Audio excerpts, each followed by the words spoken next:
The Commission hereby directs all returning officers that where a BBVK or kit fails to start or to function, the voting process should commence immediately using the National Voters Register.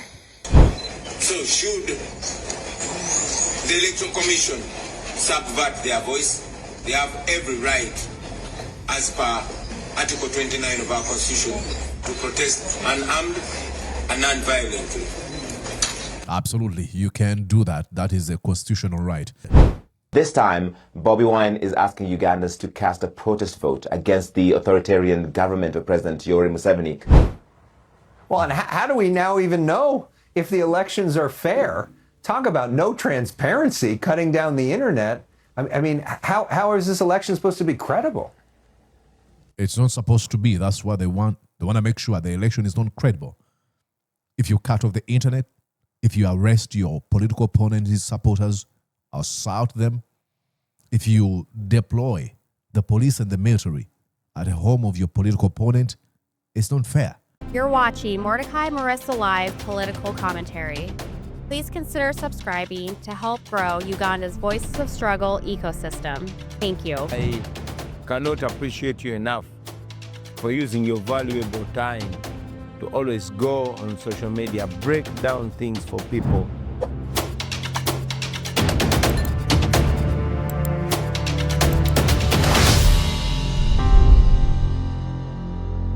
Breaking news, ladies and gentlemen. If you're watching and following the political events in Uganda, especially the 2026 elections, I want to let you know that breaking news, the biometrics voter verification kits, famously known as BVVKs, have failed, and the Electoral Commission has decided to abandon them with immediate effect.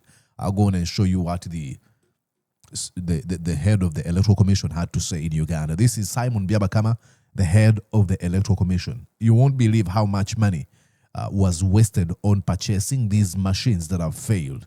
Many Ugandans warned that these machines weren't going to fail, and that's just happened. Listen here. Across the country, due to technical challenges affecting the biometric voter verification kits, the Commission hereby directs all returning officers that where a BBVK or kit fails to start or to function, the voting process should commence immediately using the National Voters Register in accordance with the electoral laws and guidelines, so as not to disenfranchise any voter. And now that gives birth to one thing: pre-ticking of ballots. Now the official rigging of the Ugandan elections has begun. In the meantime, the Electoral Commission's technical teams are actively responding to and addressing the reported technical challenges wherever they can. But in order not to waste time, we have directed that polling can proceed in those areas where there are still these problems which have not yet been addressed. Unbelievable. This is what many Ugandans said this would happen, and it is actually happening. I think it was the president of the NUP diaspora chapter who wrote on his X platform, and this is what he said: the Uganda Electoral Commission abandons biometric devices after 3 hours delay. 3 hours delay. People had to wait for 3 hours and until they confirmed that they had failed. After the 269 billion shillings biometric voter identification devices failed to work, 269 billion shillings were spent on purchasing these machines that are not working right now. Unbelievable. But this is what was expected. Anyways, more of the updates of what's coming in from Bobi Wine. I think he was able to cast his vote a few hours ago, and this is what he had to say shortly after casting his ballot. First and foremost, this is called a protest vote. We've been protesting for the last 3 months and beyond. We've been holding the national flag because it is within our constitution to protest. And yes, we've been telling the people of Uganda that this election is not about me as a candidate. It is about their right and defending their vote. So should the Electoral Commission subvert their voice, they have every right, as per Article 29 of our Constitution, to protest unarmed and non-violently. Absolutely, you can do that. That is a constitutional right. Okay, I'll go on and show you what he had to write on his Facebook. He wrote to the world. This is what he said. Okay, the world needs to know what is happening in Uganda on election day. Internet switched off. Absolutely. That alone is a huge red flag. How do you switch off internet? Cut off the entire world from knowing what's going on in Uganda. And of course, they usually come up with these funny excuses. Oh, we're afraid of voter intimidation. We're afraid of misinformation, disinformation. After all, at the end of it, it is the government actually that engages hugely in those actions of misinformation and spreading disinformation and complete and utter lies. Okay, they say here, he says, Bobi Wine, massive ballot staffing reported everywhere. Our leaders, including Deputy President for Western Uganda, that's Jolly Tukamushaba, arrested. Many of our polling agents and supervisors abducted, and others chased off polling stations. The biometric voter verification kits machines have failed everywhere. The people of Uganda must rise to the occasion and reject the criminal regime. The world must never give any legitimacy to the regime of blood and shame. Absolutely. No lies detected in that post. I don't know why they continue working with Museveni. But more on what went down, I'll show you. Bobi Wine was able to cast his vote as well. I'll show you here. Is shortly after he cast his vote. Watch here. Pictures coming in right there. Robert Chagulanyi Center, more than National Unity Platform presidential flag bearer leaving his home and of course heading to the polls right there in Magere. Those are live pictures. That was after. He is fronted by the wife right there, Barbara Itungo, as they head to the polls. He will be definitely representing the National Unity Platform for the presidential race. What we also need to know is that he has run a successful campaign going across more than 140 districts in this particular race. What you need to know about Robert Chagulanyi Center, those are live pictures happening right now. They've already finished casting their vote. There you go, smiles and smiles it is, as the National Unity Platform presidential flag bearer marches on in the hopes of victory. Will he secure this victory this time around? It is indeed the second time he will be running on this particular race of the presidential race, previously running successfully as a member of parliament for Chadondo East, representing them for those 5 years. But it is indeed... He never represented them for 5 years. It was only 2.5 years. He went back to the parliament after the by-election. Hello. Reporter, get your facts right. It has been a campaign like no other. He was only in parliament for 2.5 years. Sure, you know. Okay, ladies and gentlemen, there was an interview. CNN was able to interview Larry Madowo about these developments in Uganda, and I'll go on and show you what he had to say. I truly appreciate Larry Madowo. He's doing a tremendous job that so many journalists in Uganda have failed to do. And listen to what he has to say. This time, Bobi Wine is asking Ugandans to cast a protest vote against the authoritarian government of President Yoweri Museveni. The way he sees it, Yoweri Museveni is a dictator who sees Uganda as his personal property and all Ugandans as his slaves. That's exactly what Bobi Wine told me a month ago when I spoke to him. On the same day he was campaigning in the capital, Kampala, he was beaten up. His supporters were tear-gassed. This has been a violent campaign through and through, and that is the backdrop for this election. 2 days ago, the government of Uganda shut down the... I love what he says, because it tells you this is what Bobi Wine views Museveni as. Then he goes on to actually justify the accusations Bobi Wine levies onto Museveni. Says, okay, the last campaign, he was beaten up. His supporters, many of them abducted, tortured, assaulted in ways you cannot imagine. So I would argue that he agrees that Museveni is an authoritarian. Internet. And the people of Uganda don't have access to the internet as we speak right now. So even getting any voting lines video from Uganda has been difficult because even the media is having trouble covering this election when they're having to call their reporters on the phone because they can't get any live video from that. The reason the government of Uganda shut down the internet is because they say This is to avoid the spread of misinformation, disinformation, to curb the potential for electoral fraud, and also to avoid any incitement to violence. But this has been criticized by many human rights groups, by the opposition there, as an authoritarian repressive tactic. Well, and how do we now even know if the elections are fair? Talk about no transparency, cutting down the internet. I mean, how is this election supposed to be credible? It's not supposed to be. That's what they want. They want to make sure the election is not credible. If you cut off the internet, if you arrest your political opponents, his supporters, assault them, if you deploy the police and the military at the home of your political opponent, it's not fair. It is not meant to be fair. Now, you might be wondering, then why does he organize this election? To create some sort of a legitimacy to the international world, so that when folks at CNN and BBC and France 24 and Fox News and elsewhere are watching the news, they can actually say, Uganda held elections in this year and so on. A certain level of legitimacy. That is the big question here. And Bobi Wine, the opposition leader, Robert Chagulanyi Sentamu, as he's officially known, has said that all signs point to President Yoweri Museveni rigging this election. He's been in power since 1986. This is his 40th year in power, and he's running for the 7th term. And he does not expect that this election will be credible, free, and fair because of the extreme violence and the tactics used by President Yoweri Museveni. President Yoweri Museveni's government says that protecting the gains, and they have brought Uganda stability and economic growth, and he looks to continue that.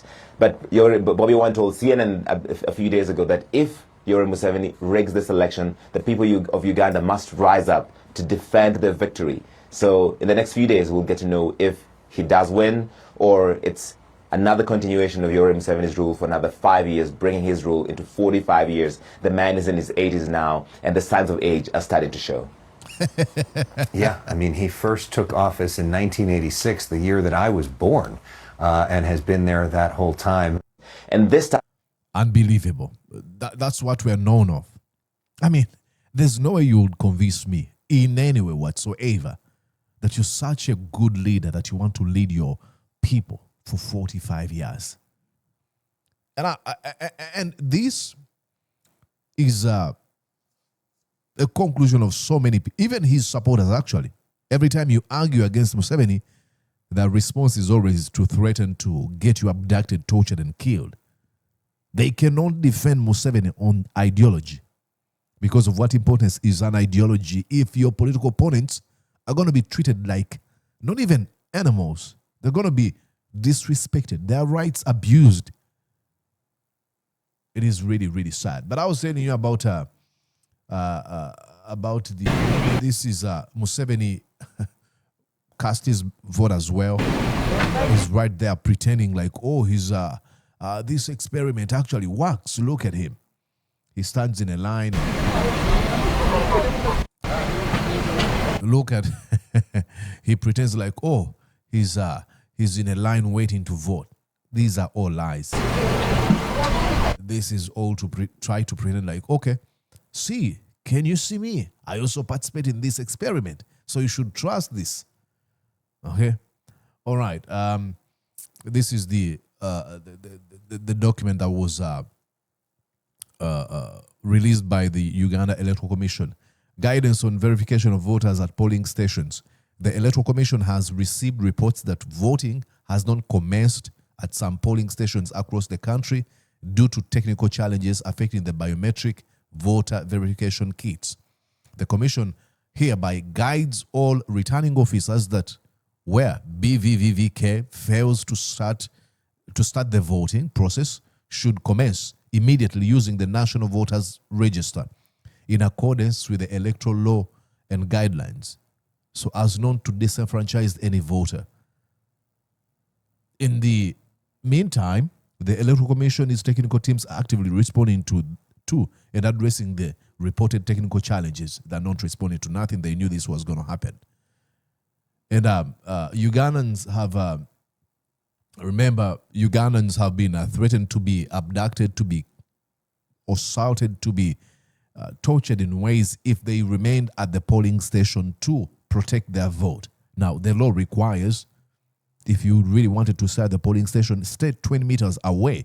So what Ugandans actually did, they are defying all these intimidation tactics where they were being told, oh, if you start the polling station 20 meters, danger is going to be imminent to you.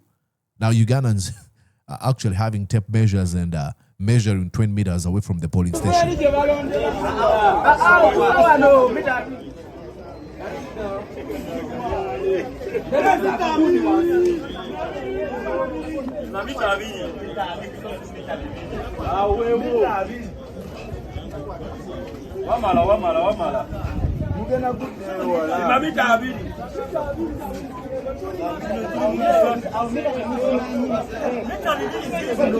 They're literally measuring 20 meters away from the polling station.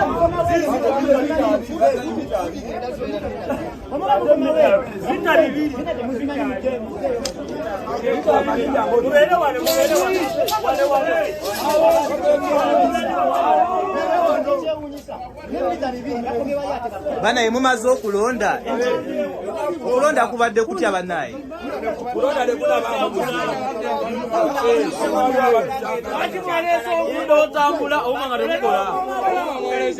See, everyone is complaining about those biometrics, verification, whatever, those kits. Okay, that's the complaint. So, ladies and gentlemen, we wait to see what's going to be coming, from Uganda. But so far, there's been complaints. I'll show you here a report from NTV Uganda with voters complaining.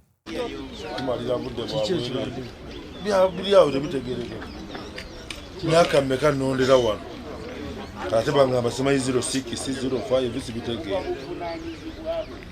nakedde saawa 12 egamba 06 ate wano sigiraba ate bwenondera ate bangamba simanyi naamu simanyi. This is he's been referred to a different polling station. He's complaining, saying all his life he's been voting in at that polling station. And now they're telling him to fine for B6 or 06, whatever. We knew this was going to happen. The biggest question now is, will Ugandans rise up to the occasion, non-violently and unarmed, and demand for what is rightly theirs? Museveni is going to rig this election. There's no doubt about that. But how we respond to this, to the rigging, is what matters. So let me know what you think and where you're watching me from. My name is Mordecai Murisa. I think I saw a number of people that were, some few folks, let me see here. I posted a video and then I saw folks from, there's Shimrock Tikologo Otisile from Botswana, and then P.S. Amunyera from Namibia, and then Brian Chico Winter from Malawi, and then we have Martin Koroma from Sierra Leone, and many others that are watching me across Africa.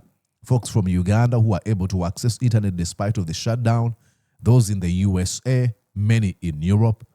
Our brothers and sisters in the Middle East. I know I've got a lot of support from the Middle East. Down in Africa, I truly, truly appreciate Canada. Thank you guys. Sweden, Austria, Australia, and everywhere. I might have forgotten to mention your name, but thank you so much for keeping your eyes on Mordecai Murisa Live. Now, I'll bring an end to this show. Please stick around. I'll be back. I'm continuing to follow up events and things that are going on in Uganda, and I'll keep you posted. My name is Mordecai Murisa. See you later. Did you enjoy what you just watched? I'm sure they did. I'm going to guess that you did. How about you consider subscribing to Mordecai Murisa Live YouTube channel? Thank you.